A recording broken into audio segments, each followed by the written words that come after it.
हिमाचल प्रदेश में जब से श्री सुखविंदर सिंह सुक्खू जी की सरकार बनी है,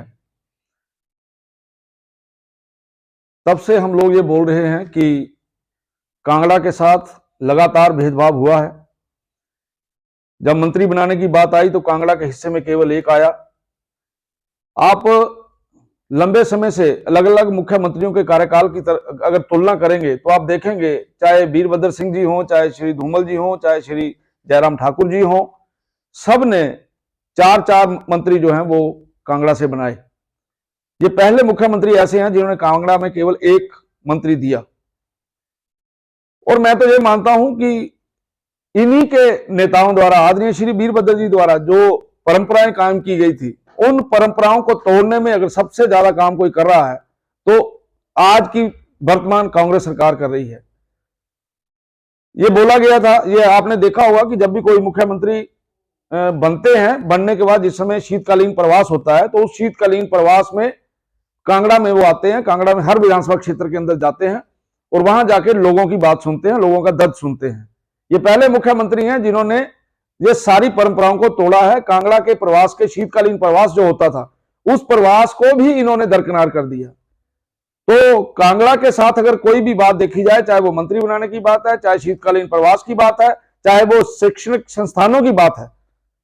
आपको याद होगा वीरभद्र सिंह जी बोलते थे, अगर एक बच्चा भी पढ़ने के लिए आएगा तो मैं वहां स्कूल खोलूंगा।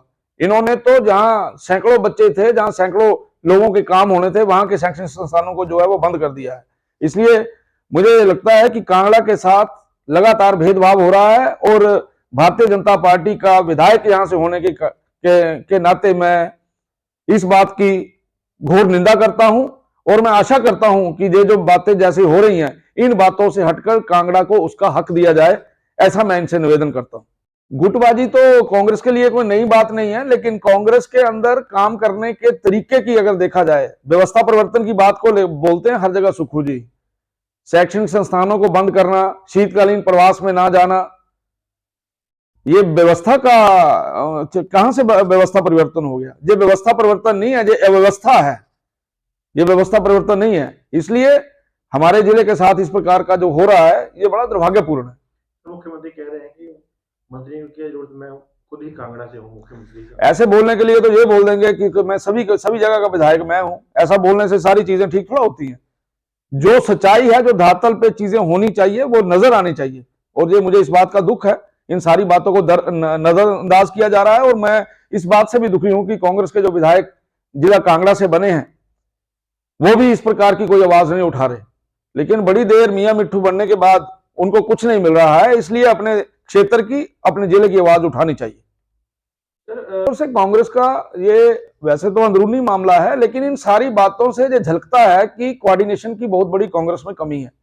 कांग्रेस इकट्ठी नहीं है, कांग्रेस बिखरी हुई है और कांग्रेस की लड़ाई सड़कों के ऊपर नजर आ रही है। यही बोल रहा हूं, ये सरकार जिस समय भी स्टेज से भाषण देती है तो ये बोलते हैं कि हम हिमाचल प्रदेश के अंदर व्यवस्था परिवर्तन करने के लिए आए हैं।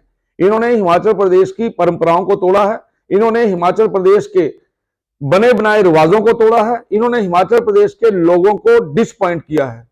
जिन गारंटियों के नाम के ऊपर ये सरकार सत्ता में आई है, उन गारंटियों की क्या हालत है आप अपनी आंखों से देख रहे हैं। पिछले 2 वर्षों में केवल और केवल उलझने ही उलझने हैं और कुछ नहीं है।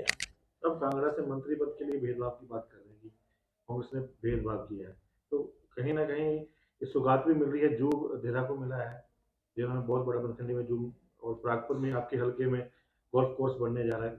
कहीं ना कहीं ये विकासात्मक गतिविधियां, ये कोई 2 बातों के कारण से कांगड़ा के पूरे मानचित्र के ऊपर आप ये बात कर रहे हैं। और मुझे ये बताइए, 2 महीने में कौन सा जू लेके आगे? ये सारी बातें, the government is in continuity, ये पहले की बातें हैं, कोई नई बात नहीं है।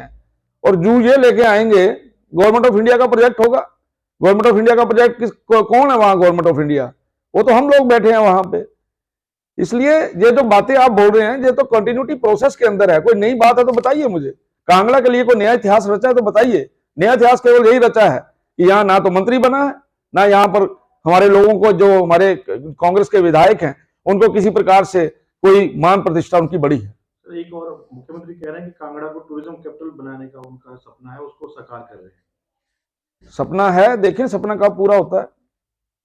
कहीं ना कहीं जब भी वो गलती करेंगे, सरकार पहले दिन में अगर कोई गलती करेगी, विपक्ष की ये ड्यूटी बनती है कि उस गलती को वो बताए ताकि उस गलती को सुधारा जा सके। 24 घंटे बड़े होते हैं काम करने के लिए। ये तो 2 महीने बीत गए, टोटल महीने कितने हैं इनके पास? 60 महीने के लिए आए हैं, 2 चले गए, ठूंजा रह गए। सर, भाजपा के वरिष्ठ नेता जो पूर्व मुख्यमंत्री शांता कुमार ने अपने ही नेताओं को, मतलब भाजपा के नेताओं का कहा है कि वो घर बैठ के अभी आराम करें, कांग्रेस का विरोध ना करें, गलत तरीके से। उनकी अपनी उनका अपना ये है, सोच है, हम उनको कोई बोल नहीं रहे कि वो ऐसा क्यों बोल रहे हैं। अच्छा है, उनको ऐसा लगता होगा। आपको लगता सर इससे बीजेपी को थोड़ा नुकसान होगा कि अपने नेता कोई नुकसान नहीं, कोई नुकसान नहीं होता। बीजेपी एक ऐसी पार्टी है जिसमें अगर किसी नेता के मन के अंदर कोई बात आती है जो लोकहित के साथ जुड़ी हो तो वो बोल देते हैं। ये कांग्रेस की तरह हालत नहीं है कि ये पूछना दिल्ली जाना पड़ेगा कि राहुल जी के पास जाएंगे तो उसके पास बयान आएगा। ऐसा यहाँ नहीं है। सर आपको क्या लगता है? नजर में नहीं, मेरी नजर में तो मैं चाहता हूँ सभी को बना दे, ऐसा कुछ नहीं है। मेरे लिए कोई चॉइस पिक एंड चूज नहीं है, लेकिन कांगड़ा को उसका जो हक है वो मिलना चाहिए। मेरी बात केवल इतनी है। हमसे जुड़े रहने के लिए हमारे YouTube चैनल को सब्सक्राइब करें और नई वीडियो की नोटिफिकेशन के लिए बेल आइकॉन को दबाएं। अगर आप ये वीडियो Facebook पर देख रहे हैं तो लाइक जरूर करें और ज्यादा से ज्यादा शेयर करें। इसी तरह के और भी अपडेट्स के लिए फॉलो करें हमारा Instagram पेज himachal.k3।